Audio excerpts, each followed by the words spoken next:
Next is Bernadette Pajer, and she and I have done some damage in the legislative offices, but I'm going to pass the baton over to her. She's working for Stand for Health Freedom. She's the director for Tennessee. Thank you, Amy. I owe Amy Miller so much. I love that woman. When I arrived here with my husband and son at the end of 21, say November of 2021, January of 2022, Amy and Kristen and I, 3 moms on a mission. Now it was 2, now it's 3 with me. They walked me around the halls and they introduced me to legislators. And because these 2 women had such respect, the respect of these legislators, they came prepared, they were professional. They have Amy's famous red binder that contained factual data. They helped me be effective and be successful right off the get-go. So I'm going to try to make mine really quick to get us back on schedule. So I am the Tennessee Director of Stand for Health Freedom. So if you go to standforhealthfreedom.com, sign up for free. And during legislative session, when I am there, my job is, as a private citizen, to promote good bills. I do run a couple of good bills of my own. Everything that I run has to do with informed consent and your right to refuse, parental rights, those sort of things. But you will get notifications from Stand for Health Freedom on Tennessee-specific bills when you need to rise up to support or rise up to oppose legislation. I also want to let you know to check out the Tennessee chapter of Children's Health Defense, tn.childrenshealthdefense.org. We have recently uploaded a tab. It says Tennessee Vaccine Law and Minor Consent Law. And I've tried to accumulate all of those relevant laws in one place so that you could go check out your rights, see what's there. A new bill passed last year. It's an anti-coercion bill that says a healthcare provider cannot coerce anybody in the state to receive a vaccine. Not sure how that's going to pan out when it comes to pediatric offices, but no, that is now a new law. I also want to direct you to a website, which is my own personal website, healthyimmunitynow.org, that I started in 2020, in order to have a place to house scientific studies, information about effective prevention and treatment protocols that public health was not telling you about ivermectin, hydroxychloroquine, iodine. Right now I've got what I'm calling the EFU challenge, the End Flu Universally. The flu standing for any respiratory infection that's communicable, and I chose EFU in particular so we could get snarky on social media. Yeah, when you sound it out, it does say, because I'm making some graphics that say EFU CDC with nasal spray and gargling. Iodine will kill any virus in the nose and throat in 15 seconds. So why is anybody afraid of any virus? 15 seconds. H2O2 hydrogen peroxide, less than 30 seconds. So there's just some really great information. Right now I am in dialogue with the Tennessee Department of Health, attempting to get them to promote nasal spray and gargling because it's decades-old science. In fact, when I first wrote to them, they wrote back and they said, well, we do agree that these are effective, but we don't have the staff or funding to really do anything about it, which is very confusing. And when I tried to look up the person who wrote back to me about this and find the wage, I couldn't find her, and I went back and looked at her signature. It's because she works for the CDC. She's CDC embedded in the Tennessee Department of Health. So the theme of my talk, which is going to be very quick here, was public health enemy number 1. Does anybody know who public health enemy number 1 is? The government. Yeah, right, government. Public health. Basically, it's public health.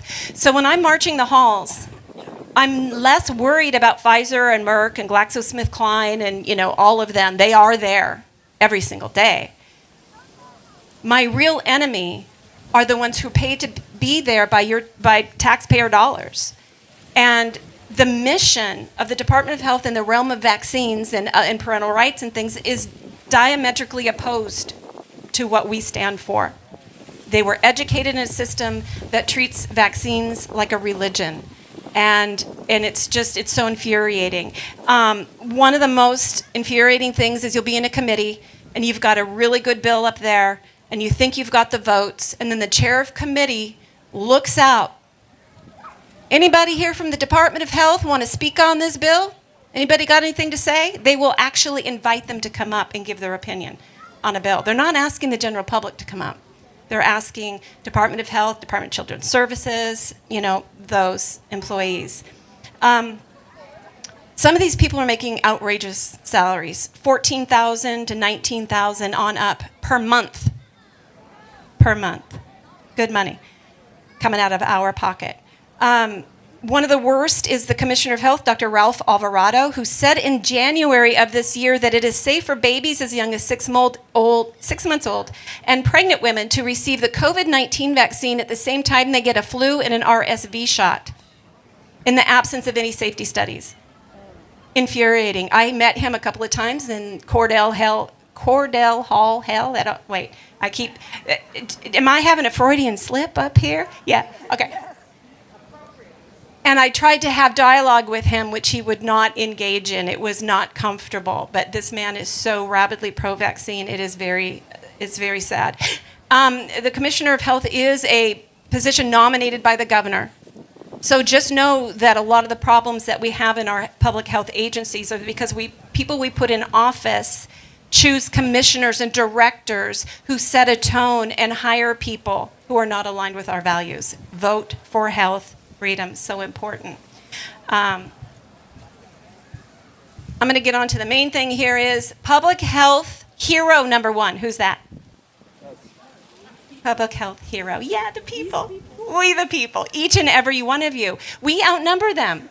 If you put all the people together who are the evildoers, not the people working in the evil system, because a lot of them are, they've been brainwashed. They don't know it. They were educated in there. But the evildoers, small number.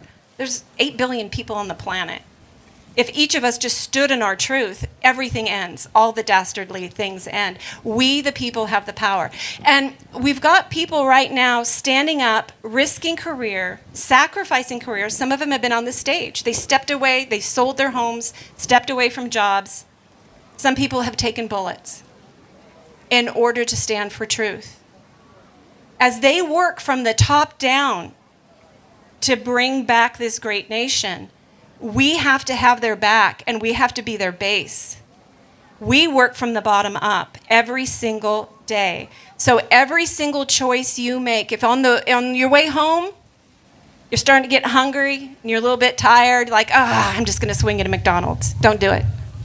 No, don't give the enemy your money. Don't use your wallet to buy poison, to support poison. If you're currently on any pharmaceutical drug for a condition that is related to lifestyle choices, which would be heart disease, cholesterol, type 2 diabetes, those sort of things, find a holistic practitioner and get yourself off of the drugs carefully. The monster system feeds on our money. Stop giving them our money.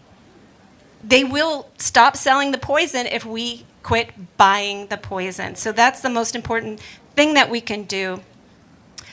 We become the regulators that way when we don't fall into their system. So I think that's probably about it. So my call to action to you, I'm echoing what everybody else on this stage has already said today. We have to be our own heroes, all of us together. One thing at a time. I know it can be overwhelming, but we have to have the moral courage and the self-discipline to live the life we know we should be living. Let's do that. And when we do that, we do defund the enemy and we support those heroes who are standing and facing bullets to really bring this nation back. So I guess my final words are to echo Robert F. Kennedy Jr. Let's make America healthy again. Thank you.